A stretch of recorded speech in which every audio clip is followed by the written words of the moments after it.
Agora a gente convida o professor Sandro e a gente vai trazer algumas dicas aqui, não é, professor? Do que fazer e do que não fazer no Enem.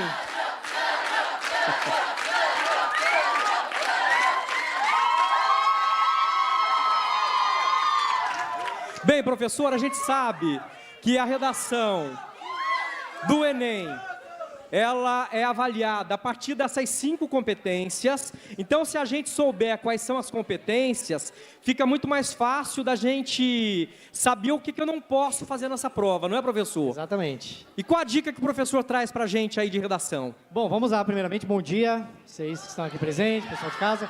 Redação calcanhar de Aquiles, né, de todo Enendo, né, todo aquele que vai prestar o Enem, tem o temor, o medo da redação, para você também, Henrique. Então, não é um bicho de 7 cabeças, vale dizer isso.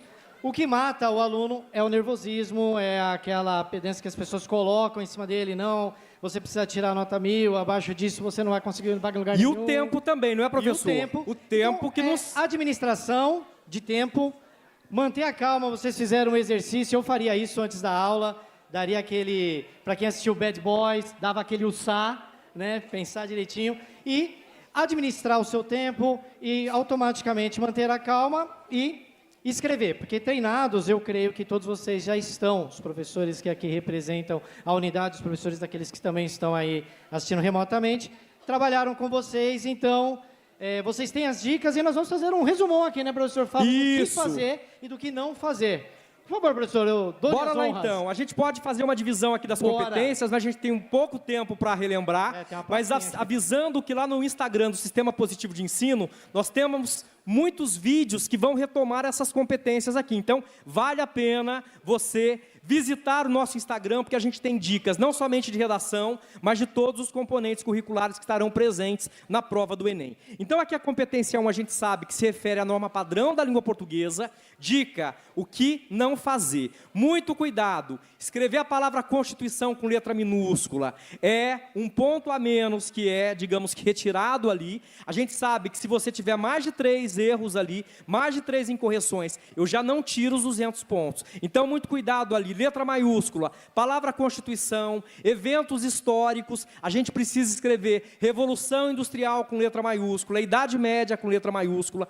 Muito cuidado ali para separar silabicamente também as palavras, e a gente costuma dizer que o bom usuário da língua é que se tiver dúvida, tá? É com Z, com S, a gente procura uma palavra que seja sinônima, porque a gente não quer incorrer no risco, não é? Depois nós temos ali a competência 2, não é, professor? Isso. Competência 2, então, gente, ela diz respeito à estrutura do texto, tá? O Enem, ele é muito categórico na sua proposta quando ele coloca o quê? Você precisa escrever um texto dissertativo argumentativo. O que é um texto dissertativo argumentativo? Ele, primeiramente, tem que ser um texto em prosa, tá ok? Prosa não é diálogo, costumo dizer isso. Não é poema. Não é poesia, não é para você escrever uma narração ali cheia de conversas, não. O texto em prosa é um texto estruturado em parágrafos. E você precisa, nessa competência 2, ter uma aliança, fazer uma aliança entre tese e argumentação, tá? O que é a tese? É a ideia que você defenderá durante o seu texto. E o que é a argumentação? São os subsídios que vão sustentar a sua tese. Detalhe, chamando a atenção, Enem não precisa de título. Tá, pelo menos até o ano passado não. Vai que aparece uma surpresa, mas eu acredito que não haverá nenhuma mudança. Mas se pedir título, a gente precisa colocar título, porque senão vão dizer, não leram bem a proposta. Até então, nunca foi solicitado o quê? Título para redação. E detalhe, o título, caso você queira correr esse risco, ele não vai ser avaliado.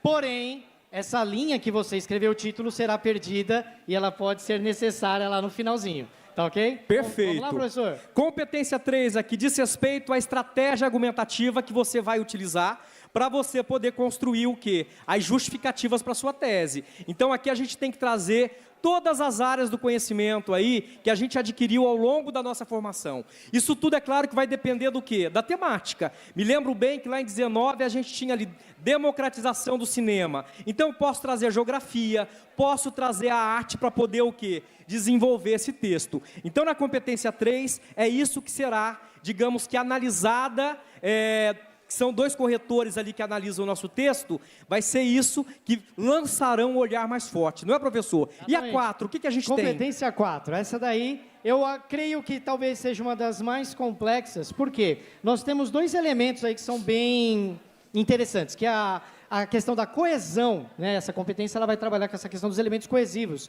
Então nós temos a coesão intraparágrafo e a coesão interparágrafo. Por quê? Não adianta você escrever tudo bonitinho dentro do parágrafo, mas não amarrar um parágrafo com o outro. Então precisa ter uma sequência lógica o seu texto.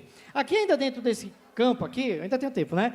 Tem aí um tempinho ainda, dá para falar um pouquinho sobre os elementos sequenciais e os elementos de referência, né, professor? Isso, bem isso mesmo. Os elementos sequenciais são aqueles que vão amarrar as palavras, as frases que estão contidas dentro do período e até mesmo os períodos entre si. Então, é aquilo que vai deixar o seu texto um pouco mais leve e fluido. E os elementos referenciais são aqueles para não trucar o texto de vez, porque às vezes você esquece e começa a ter uma repetição de palavras muito constante, não somente dentro do parágrafo, mas também no transcorrer do texto. Então, é interessante você utilizar alusões referenciais para não repetir elementos que já foram ditos anteriormente, tudo bem? Perfeito. E a última competência, cuidado com essa competência. Essa é séria. Que diz respeito à construção da proposta de intervenção.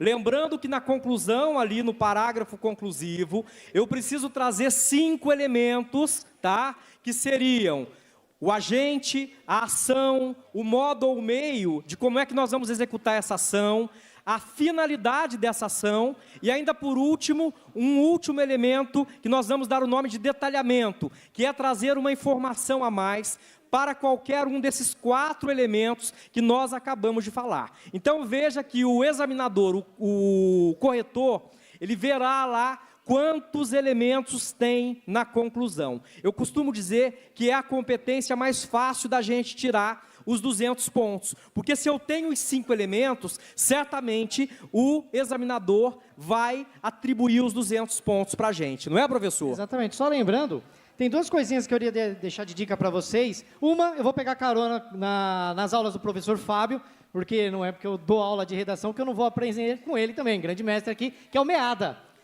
Com certeza. O Meada foi até minha aluna Heloísa, não sei onde ela está, que me lembrou num dia de prova, ela falou, professor Fábio me ensinou um negócio que é o Meada. Eu falei, boa, estou utilizando até nos cursinhos por aí à parte, sobre essa questão do Meada. Ótimo. Né, que é... E para quem, na verdade, não acompanhou as nossas aulas, a gente traz essa dica porque meada, já viram aquela expressão, pegou o fio da meada? Então veja que quando a gente fala de texto, eu estou falando do quê? De tecido. Tecido vem do quê? De têxtil. Então, se eu pegar ali a origem semântica da palavra texto, está relacionado o quê? A tecido. Então, meada seria o quê? Uma quantidade de fio. Então, para a gente construir ali um tecido, eu preciso de fios. E o texto nada mais é do que as palavras colocadas nos seus devidos lugares. Então, se a gente pega esse anagrama meada, o M do quê? De modo ou meio. Aí eu tenho ali o E, não é?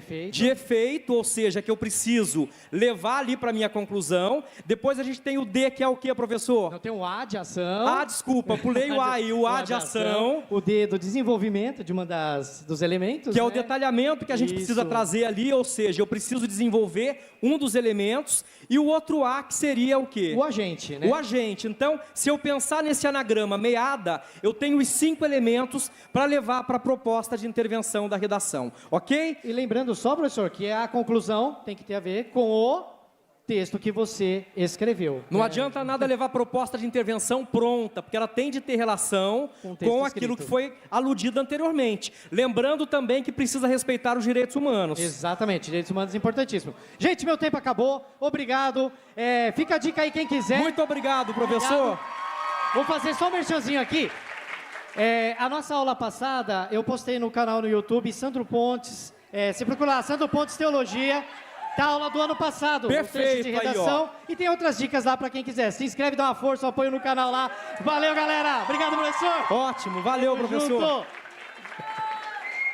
Muito obrigado.